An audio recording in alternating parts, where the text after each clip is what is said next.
अगर मेरे आने से लद्दाखियों की बात बन जाए तो मैं एक नहीं 10 बार दिल्ली आऊंगा। जमहूरियत नाम ही है वादों को निभाने का। अगर ऐसा नहीं होगा तो लोगों का भरोसा उठ जाएगा। लोकतंत्र पर विश्वास के लिए जरूरी है कि चुनाव से पहले जो वादे किए जाएं उन्हें पूरा किया जाए। दोस्तों, मशहूर एनवायरमेंटलिस्ट सोनम वांगचुक ने बड़ा ऐलान कर दिया है। वांगचुक दिल्ली पहुंचे हैं और लद्दाखियों को उनके हक की बात कह रहे हैं। दरअसल लेह एपेक्स बॉडी ने एक अहम फैसला लेते हुए अपने 4 सूत्री एजेंडे के हिमायत में आंदोलन फिर से शुरू करने का ऐलान कर दिया है। इस आंदोलन की शुरुआत 10 सितंबर को लेह शहर के शहीद पार्क में तमाम धार्मिक प्रार्थनाओं के साथ अदा की जाएगी। और एपेक्स बॉडी का मानना है कि मरकज की हुकूमत लद्दाखी अवाम से किए गए वादों को पूरा करने में टाल मटोल कर रही है। पर्यावरण कार्यकर्ता सोनम वांगचुक ने मीडिया के नुमाइंदों से बातचीत करते हुए कहा कि हमने दलाई लामा की मौजूदगी की वजह से अपनी तहरीक को अस्थायी रूप से स्थगित कर दिया था। अब जब वे वापस लौट चुके हैं तो हम फिर से अपनी तहरीक शुरू करने जा रहे हैं। लेह एपेक्स बॉडी और करगिल डेमोक्रेटिक अलायंस पिछले 4 सालों से लद्दाख को राज्य का दर्जा, 6ठी अनुसूची के अंतर्गत विशेष दर्जा, अलग लोक सेवा आयोग और लोकसभा सीटों को 2 करने की मांग को लेकर आंदोलन कर रहे हैं। हालांकि मरकजी हुकूमत के साथ कई दौर की बातचीत हो चुकी है, लेकिन लेह एपेक्स बॉडी का इल्जाम है कि मई के बाद से मरकजी हुकूमत ने बातचीत की प्रोसेस में जानबूझकर देरी की है। आइए सुनते हैं सोनम वांगचुक क्या कह रहे हैं। लेह एपेक्स बॉडी के मेंबर और देश और लद्दाख के पर्यावरण की चिंता करने वाले सोनम वांगचुक जी हमारे साथ हैं। जिस तरीके से अभी तक कोई प्रोग्रेस होती दिखाई नहीं दे रही है, कोई बातचीत का कोई शेड्यूल नहीं आया है, तो आप इस स्थिति को कैसे देखते हैं? जी हाँ, थोड़ा बदकिस्मती ही कहूँगा कि जो शांतिपूर्ण माहौल में बातचीत का तरीका अपनाया है उसमें भी बहुत सुस्ती है। 2-3 महीने हुए बातचीत नहीं हुई। उम्मीद कर रहे हैं हम, कोई कुछ और मांग नहीं कर रहे हैं, बातचीत ही मांग रहे हैं। तो ये अभी सुस्त पड़ा है, मगर क्योंकि अभी ये वो वक्त है जब लद्दाख की आवाम अपना हक मांगे। क्योंकि जमहूरियत में जब चुनाव आते हैं, इंतखाब, तब लोगों की पास वो मौका होता है कि वो अपने लीडर से अपने हकों की मांग करें। और ये कोई नया हक नहीं है, वो जो वादा किया गया था 2020 में और 19 में, अब पूरा करने का वक्त आया। क्योंकि अब 5 साल भी ख़त्म हुए और उसके बाद तो फिर नया सिलसिला शुरू होगा। तो ये ख़ात्मे से पहले लोग फ़ैसला सुनना चाहते हैं कि आपने जो वादा किया, जो लिखा हुआ है, पहला बिंदु है, उस पर क्या कर रहे हैं। मगर यही बदकिस्मती है कि बहुत सुस्ती है, और ये सुस्ती लद्दाख से ज़्यादा जो रूलिंग पार्टी है उसे नुकसान करेगा। क्योंकि चुनाव में तो लोग वादों को देख के और क्या फैसला उतरा है उसे देख के वोट करेंगे। तो मैं उम्मीद करता हूँ इन सबको देखते हुए वो बातचीत में एंगेज करेंगे और जो मुनासिब हो वो करेंगे। पिछली बार आपने भूख हड़ताल की थी और दिल्ली तक आए थे, उसके बाद बातचीत की शुरुआत हुई थी। अब क्योंकि बातचीत फिर ठंडे बस्ते में है, अब ये जो स्थिति उभर कर सामने आ रही है, आपने दलाई लामा जो क्योंकि लद्दाख में थे उस वक्त अपना जो प्रोटेस्ट था या अपना जो आंदोलन था उसको स्थगित किया था, तो अब आगे की रूपरेखा क्या है? देखिए, जिस पदयात्रा की आप बात कर रहे हैं उसे ठीक 1 साल हुआ है। आज 8वां दिन था उस पदयात्रा का, जो लेह से निकली थी 1 महीने के लिए 1000 किलोमीटर की दिल्ली में अपनी मन की बात सुनाने के लिए। उसे 1 साल हुए, मगर लगभग वहीं की वहीं हो गई। हालांकि शुरुआत हुई बातचीत की, मगर आगे नहीं बढ़ पाया वो। तो हम यही कहेंगे कि फिर दोबारा अब जमहूरियत में तो हम कोशिश जारी रखने ही हमारे हाथ में है। तो जैसा आपने सुना होगा, एपेक्स बॉडी ने कॉल दी है कि 10 सितंबर से हम एक सर्वधर्म प्रार्थना सभा से शुरू करेंगे कि सभी लोग, सारे नागरिक एक जगह पे आके दुआ करेंगे कि सबको वो सूझबूझ, वो अकल दे कि जो लोगों की हक है और लीडरों का वादा है वो पूरा हो। तो बहुत ही शांतिपूर्ण, अमन पसंद तरीके से हम आगे बढ़ रहे हैं, वो भी दुआ से, पूजा से। तो क्या ये आंदोलन की एक तरीके से दोबारा से आप लोग शुरुआत करने जा रहे हैं? जी हाँ, वही कर सकते हैं, और तो क्या कर सकते हैं हम। जब हमारी बात भूल जाएं तो याद दिलाएंगे। जी।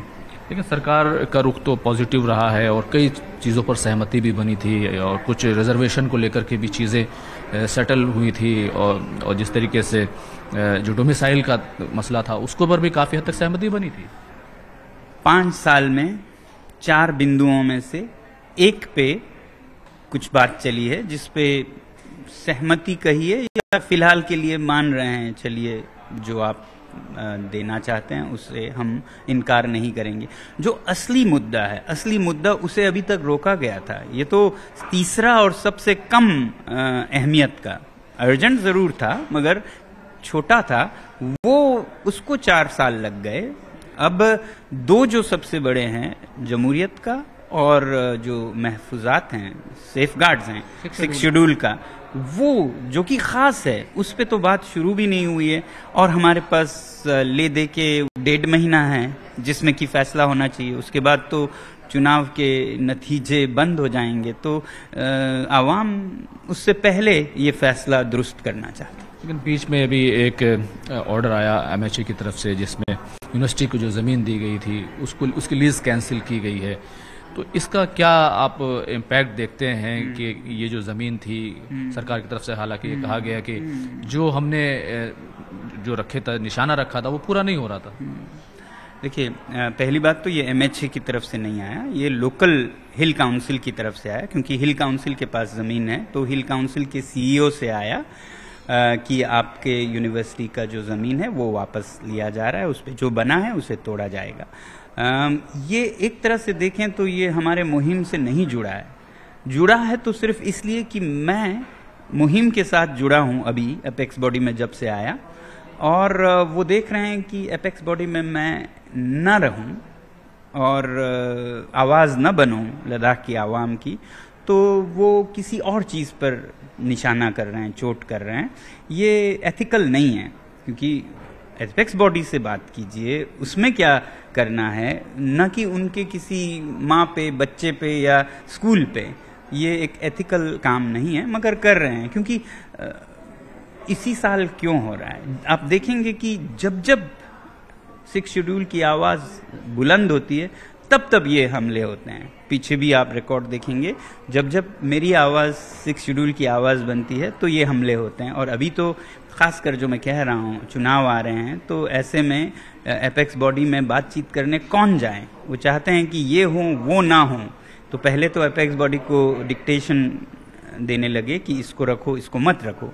जब एपेक्स बॉडी ने कहा कि ऐसा हम नहीं करेंगे, जो रखेंगे वो हमारी मर्जी से होगी, तो वो रुकन पर, रिप्रेजेंटेटिव्स पर प्रेशर डालने लगे, जिसमें उन्हें मेरी आवाज़ ज़्यादा जोर की लगी, तो इसलिए वो प्रेशर कर रहे हैं। जुड़ा भी है मगर जुड़ा नहीं भी है अभी के मुहिम से। तो ये एक तरीका है, हथकंडा है कि इनको किसको लाना है किसको नहीं लाना, उसके लिए इन पर ऐसे ज़ाती प्रेशर लगाइए ताकि वो आके ये कहें कि मैं खुद हट जाऊंगा, आप मेरी ज़मीन दे दीजिए। अब ये ज़मीन मेरी है नहीं, ये जो सारा काम है हयाल अल्टरनेटिव यूनिवर्सिटी का, ये लद्दाख के बच्चों का है। ये कोई बिजनेस नहीं है, ये कारोबार नहीं है, यहाँ कोई फीस नहीं ली जाती है, यहाँ उल्टा बच्चों को वजीफा दिया जाता है। आप सोचिए, जहाँ फीस 0 हो, मनफी, उल्टा बच्चों को वजीफा दिया जाता हो, उसे अगर आप लीज माफ नहीं करेंगे तो किसका करेंगे। यहाँ ऐसे स्कूल जो सबसे ज्यादा फीस लेती है, जैसे दिल्ली पब्लिक स्कूल ले की है, उसमें सबसे ज्यादा लद्दाख में फीस ली जाती है, उनको मुफ्त कर दिया है लीज, जबकि दिल्ली पब्लिक स्कूल दिल्ली की है। और लद्दाख का हिमालयन इंस्टीट्यूट ऑफ अल्टरनेटिव्स जो लद्दाख का है और जो फीस के बदले वजीफा उल्टा देती है, उन्हें कहते हैं 27 करोड़ 30 करोड़ लगाएंगे। तो ये तो कमर्शियल, जो दुकानों पे, जो कारोबारों पे, ले बाजार के बीच में उस दर पर वो लीज हमसे लेना चाहते हैं या उसका डर दिखाना चाहते हैं। तो ये अनएथिकल है। किसी भी अच्छे लीडर को, अच्छे पार्टी को ऐसे हथकंडे नहीं अपनाने चाहिए। जब आपको वादे से फिरना हो तो कह दीजिए हम नहीं कर पा रहे हैं। ये हथकंडे उनको उल्टा पड़ेगा, क्योंकि आवाम इतनी नासमझ नहीं है, उन्हें दिख जाता है कौन क्या कर रहा है, तो ये उन्हें खुद को नुकसान कर रहा है। ये आंदोलन की क्योंकि आप लोग शुरुआत करने जा रहे हैं 10 तारीख से, तो आगे इस आंदोलन को क्या वैसा ही हमें वो देखने को मिलेगा जो पहले आप करते रहे हैं? शांतिपूर्ण हमेशा रहेगी। हमारी तरफ से कभी कोई शांतिपूर्ण से ऊपर का नहीं होगा, मगर बदकिस्मती ये है कि फिर उसका भी फायदा लेने लग जाते हैं कि ये तो शांतिपूर्ण है, ये तो कुछ करेंगे ही नहीं। अब लोग बेसब्र हो रहे हैं। लद्दाख में युवा जो नेता हैं वो कह रहे हैं ये गांधी का रास्ता नहीं चलेगा। मुझे कभी डर लगता है वो क्या न कर बैठे, मगर ऐसी बातें चलनी शुरू हो चुकी है। तो ये शांति के रास्ते के सब्र का इम्तिहान नहीं लेना चाहिए, क्योंकि हमें पता है नॉर्थ ईस्ट में जो आर्म्ड मिलिटेंट्स हैं उनकी तो बात सुनी जाती है, उनको तो टेबल पे बैठ के बात करते हैं। अब लद्दाख में शांति की बात करने वाले को हम नहीं लेने आने देंगे, मीटिंग में कह रहे हैं, तो ये हद है। क्या आप दोबारा फिर दिल्ली आएंगे जिस तरह पहले आए थे? ऐसा तो कोई प्लान मंसूबा अभी नहीं है कि वैसे ही पैदल आएंगे। ज़रूरत पड़े तो मैंने कहा है मैं 10 बार आऊँगा। अगर मेरी दर्द उठाने की काबिलियत की बात हो तो मैं ज़रूर, मगर तरीके और भी हैं। हमें उम्मीद है कि इतना ना करना पड़े कि किसी दूर दराज के इलाके को अपने सदर मुकाम कैपिटल तक आने के लिए हर साल 10 बार पैदल आए, ऐसा करना ना पड़े, ये हमारी उम्मीद है।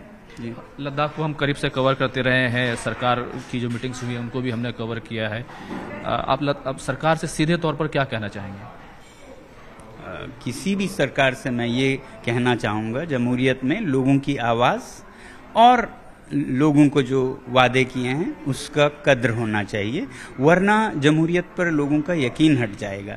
कि आप चुनाव में कहते हैं मैं चांद दूंगा, सितारे दूंगा, तो वोट का मतलब ही तब है कि आपने जो वादा किया वो पूरा करें, नहीं तो इससे एक बहुत गलत एक मिसाल शुरू हो जाएगी कि आप कुछ भी कह दो और फिर आगे चल जाता है।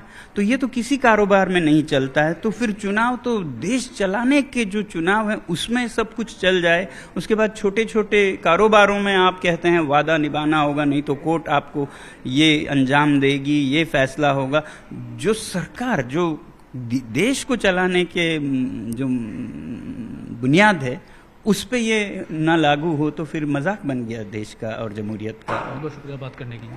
कैमरामैन सोनू मंडल के साथ खुर्रम शहजाद, न्यूज़ 18 दिल्ली। दोस्तों, आपको याद होगा कि इससे करगिल में 3 दिवसीय क्रमिक भूख हड़ताल और इससे पहले भूख हड़ताल और रैली भी आयोजित की गई थी। लेह एपेक्स बॉडी के सदस्य शेरिंग दोरजे ने पत्रकार वार्ता में कहा कि हमने 10 सितंबर को लेह के शहीद पार्क में शांतिपूर्ण बहुधार्मिक प्रार्थना सभा के साथ आंदोलन को फिर से तेज करने का फैसला लिया है।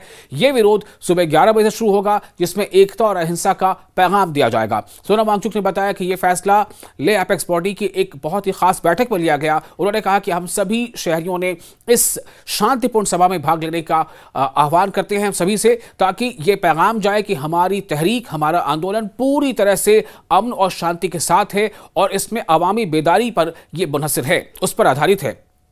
उन्होंने बताया कि LAB यानी लेह एपेक्स बॉडी से जुड़े हर गांव से 5-5 नुमाइंदे इस सभा में शामिल होंगे। 10 सितंबर का विरोध कार्यक्रम सिर्फ शुरुआत है, ऐसा उन्होंने कहा। उन्होंने कहा कि आगे के प्रोग्राम के बारे में वक्त वक्त पर हम जानकारी देते रहेंगे। ये तहरीक, ये आंदोलन अब एक बार फिर लद्दाख में राजनीतिक और सामाजिक विमर्श के केंद्र में आ गई है।